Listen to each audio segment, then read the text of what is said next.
Hello students, जैसा कि हमने क्लास 11th के फर्स्ट चैप्टर के जीव जगत में जीव विज्ञान की परिभाषा और सजीवों के लक्षण के बारे में पढ़ा था। अब उसी चैप्टर में हम आगे की पढ़ेंगे। जैसा कि जैव विविधता एक टर्म होता है, जैव विविधता बायोडाइवर्सिटी। ये जैव विविधता बायोडाइवर्सिटी क्या है? तो जैव विविधता मीन्स हमारे आसपास जो जितने भी जीव जंतु पेड़ पौधे हमारे आसपास जो पाए जाते हैं वो विभिन्न प्रकार के होते हैं। सब में अलग अलग गुण होते हैं, अलग अलग प्रकार के होते हैं। जितने भी आसपास में पाए जाते हैं सभी डिफरेंट होते हैं। तो हमारे आसपास जितने भी अभी तक हम लोगों ने 1.7 से 1.8 मिलियंस जीव जंतुओं की खोज हो चुकी है। परंतु क्या 1.7 और 1.8 इतनी भारी संख्या में जो हमारे आसपास जीव जंतु और पेड़ पौधे मौजूद हैं, एक एक करके उनके बारे में पढ़ना या उनके बारे में जानना संभव है? हम कहेंगे कि नहीं, क्योंकि इतनी ज़्यादा संख्या होने के कारण हम सबके बारे में अलग से नहीं पढ़ सकते, जानकारी हासिल नहीं कर सकते। तो इसके लिए इन लोगों को वर्ग में विभाजित किया गया। जैसे 1-1 लाख को अलग वर्ग में रखा गया, जिससे कि अगर एक वर्ग का हम के बारे में जानेंगे, उसके गुण के बारे में अगर अध्ययन कर लेते हैं तो उसमें जितने भी जीव जंतु हैं वो सब के बारे में हम समझ जाएंगे कि वो किसके बारे में हम बात कर रहे हैं। तो उसी तरह से जैव विविधता के अंतर्गत हम सभी जीव जंतुओं के बारे में अध्ययन करते हैं कि वो कितने प्रकार के जीव जंतु हैं, कितने प्रकार के उनके लक्षण हैं। जैसे कि हम उदाहरण एक एग्जाम्पल लेते हैं कि हमारे स्कूल में 100 स्टूडेंट्स पढ़ते हैं। कुछ बायोलॉजी के हैं, कुछ मैथ्स के हैं, तो सारे मिक्स हैं। उसमें एक एक करके अब हमको पूछना संभव नहीं है कि आप बायो के हैं, आप मैथ के हैं। तो 50-50 स्टूडेंट्स को हम 50 बायो के हैं, 50 मैथ के हैं, तो दोनों को अलग अलग वर्ग में हम डिवाइड कर देते हैं। तो अगर एक वर्ग को हम जाके पूछते हैं कि ये बायो का वर्ग है, ये मैथ का वर्ग है, तो उससे समझ में आ जाता है कि सारे 50 जो भी स्टूडेंट्स हैं सारे बायो के हैं और ये 50 जो भी हैं वो मैथ के हैं। मीन्स एक के बारे में, एक वर्ग के बारे में सिर्फ जानने के बाद वो पूरे 50 के बारे में हम पता चल जाता है। अब अलग से हमको उसके बारे में जानने की जरूरत नहीं है। तो इसी तरह से जितने भी जीव जंतु पेड़ पौधे इतने विभिन्न प्रकार के हैं, तो उनके बारे में जानकारी प्राप्त करने के लिए, उनके बारे में अध्ययन करने के लिए वर्गीकरण की आवश्यकता होती है कि अलग अलग वर्ग में उसको विभाजित कर देते हैं, जिससे कि हमको पढ़ने में, उनके बारे में जानने में, उनकी में समानता क्या है, उनमें डिफरेंसेस क्या हैं, उनके बारे में जानने में हमें सुविधा हो। अब एक हमारा टर्म है वर्गीकी एवं वर्गीकरण विज्ञान, टैक्सोनॉमी। अब ये वर्गीकी क्या है? जीवों की पहचान, नामकरण एवं वर्गीकरण को वर्गीकी या टैक्सोनॉमी कहते हैं। इसका इंग्लिश में डिफिनेशन हम देंगे ऐसे: identification, nomenclature and classification of organism is called taxonomy.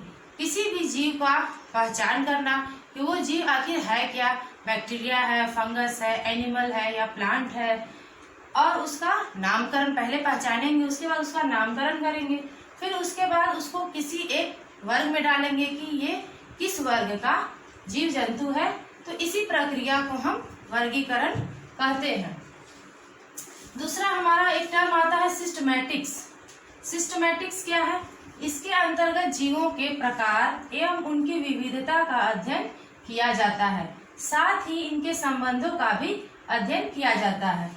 इस सिस्टमैटिक्स के अंतर्गत हम देखते हैं कि कितने प्रकार के जीव हैं, उनमें क्या डिफरेंसेस हैं, उनमें क्या समानता है, और आपस में वो एक दूसरे से कितने रिलेटेड है, कितने संबंधित है, उसके बारे में हम पढ़ते हैं। अब ये सिस्टमैटिक टर्म जो है वो कहाँ से आया?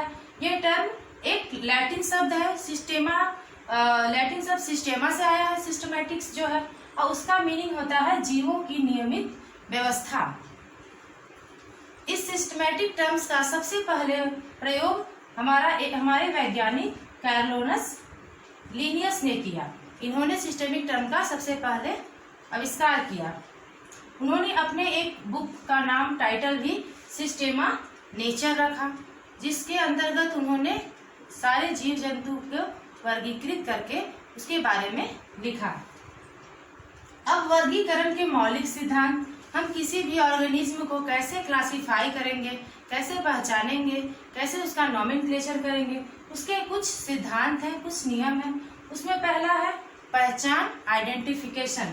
पहचान का मतलब है कि सबसे पहले उस ऑर्गेनिज्म को पहचानेंगे कि वो ऑर्गेनिज्म क्या है, वो प्लांट है, एनिमल है, बैक्टीरिया है, फंगी है, या क्या चीज या फिर क्या है। Identification is the determination of correct name and position of organism with in system of classification. किसी भी क्लासिफिकेशन में वो ऑर्गेनिज्म कहाँ पे है और वो उसका क्या करेक्ट नेम है, उसे ही हम आइडेंटिफिकेशन कहते हैं। अब उसके किसी भी ऑर्गेनिज्म का पहचान करने के बाद हम देखेंगे कि उसका क्या नाम होना चाहिए। दूसरा सिद्धांत हमारा है नामकरण या नॉमेनक्लेचर। नामकरण करेंगे कि वो उसका नाम क्या होना चाहिए, जिस बेसिस पर उसके स्पेशल फीचर, उसके गुणों के आधार पर हम उसका नामकरण करेंगे कि ये एनिमल है, प्लांट है, या बैक्टीरिया है, या फंगस है, उसमें क्या गुण पाए जाते हैं, उस गुणों के आधार पर उसका एक निश्चित नाम होना चाहिए। तो नाम भी हम किसी भी ऑर्गेनिज्म का या किसी भी प्लांट या एनिमल का एक निश्चित वैज्ञानिक नाम होना बहुत ही आवश्यक है, क्योंकि हम देखते हैं अपने रोजमर्रा की जिंदगी में कि जो भी चीजें हम यूज करते हैं, जैसे मान लीजिए कोई सब्जी ही हम लोग यूज करते हैं, सब्जी जो खाते हैं, तो उस सब्जी का हम लोग कुछ और नाम हिंदी में कुछ और बोलते हैं, लेकिन उसका इंग्लिश में कुछ और नाम हो जाता है। किसी दूसरे स्टेट में चले जाते हैं तो उसका नाम कुछ और लोग बोलते हैं। अगर किसी दूसरे देश में चले जाते हैं तो उसका नाम कुछ और बोला जाता है।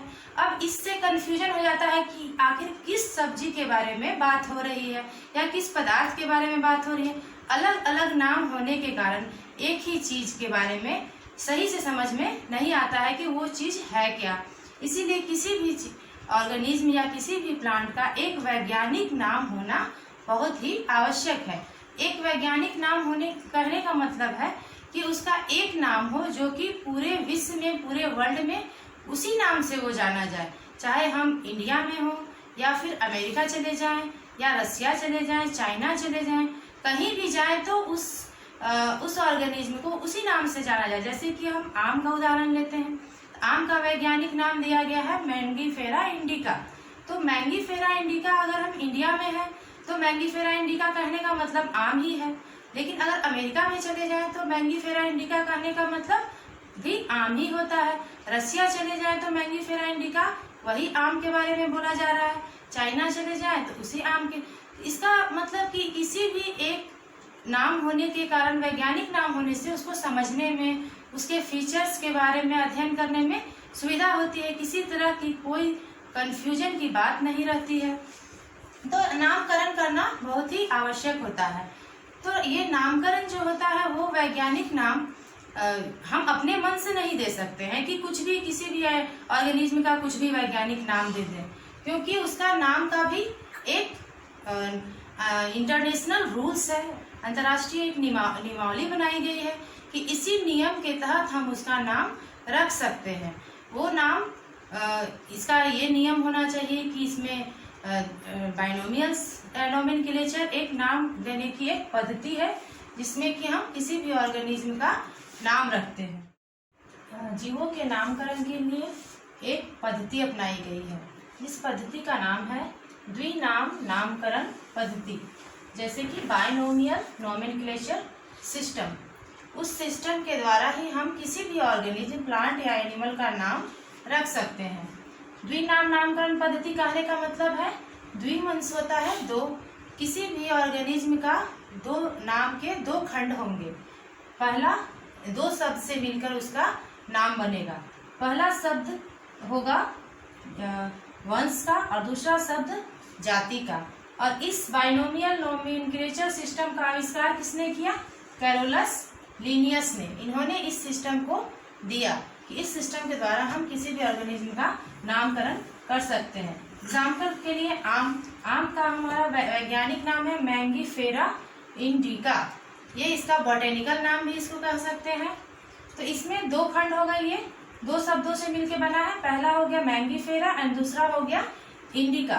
मैंगीफेरा जो है वो वंश का नाम हो गया और इंडिका जो हो गया वो जाति का जेनरिक नेम। फर्स्ट नेम होगा generic and second name is specific epithet. इसी तरह से मनुष्य का नाम हो गया होमोसेपियंस, जिसमें पहला नाम हो गया वंश का और दूसरा जाति का।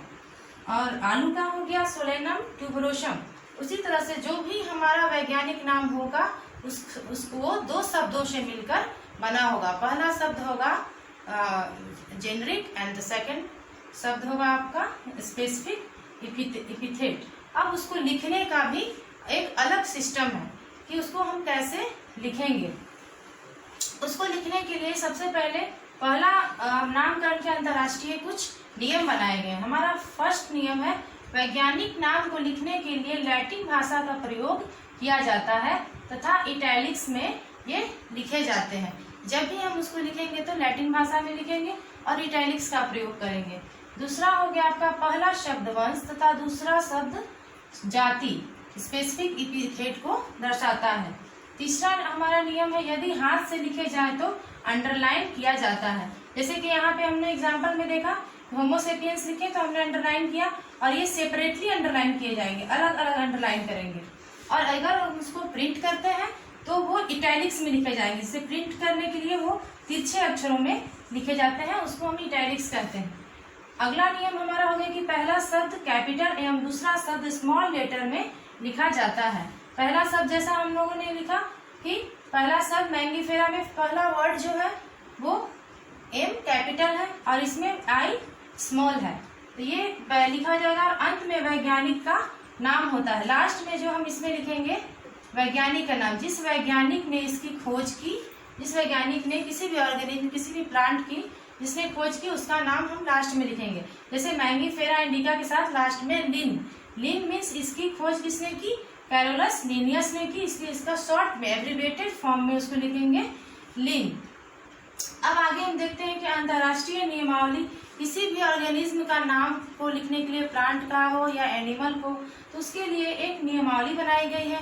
एक इंटरनेशनल रूल्स हैं, दो रूल्स हैं उसमें, एक है ICBN एंड दूसरा है ICZN। ICBN का फुल फॉर्म है international code for botanical nomenclature. यदि हमको प्लांट का नाम लिखना हो, प्लांट का अगर नाम देना है तो उसको हम ICBN के अंतर्गत ही, जो उसके अंदर नियम बनाए गए हैं ICBN के अंतर्गत, तो उसी नाम को उसी नियम के द्वारा हम उस प्लांट का नाम लिखेंगे। लेकिन यदि हमको एनिमल का नाम लिखना है तो हम ICZN में जाएंगे, international code for zoological nomenclature. इस ICZN के अंतर्गत जो भी नियम बनाए गए हैं उसी नियम के अंतर्गत हम किसी भी एनिमल का नाम लिखेंगे। तो हम लोग समझ गए कि अगर प्लांट का नाम लिखना है तो ICBN और अगर एनिमल का नाम अगर देना है तो ICZN के द्वारा देंगे। ठीक है, आज के लिए हमारा ये चैप्टर इतना ही है। फिर नेक्स्ट वीडियो में हम लोग इसी चैप्टर का आगे का भाग के बारे में पढ़ेंगे। Thank you.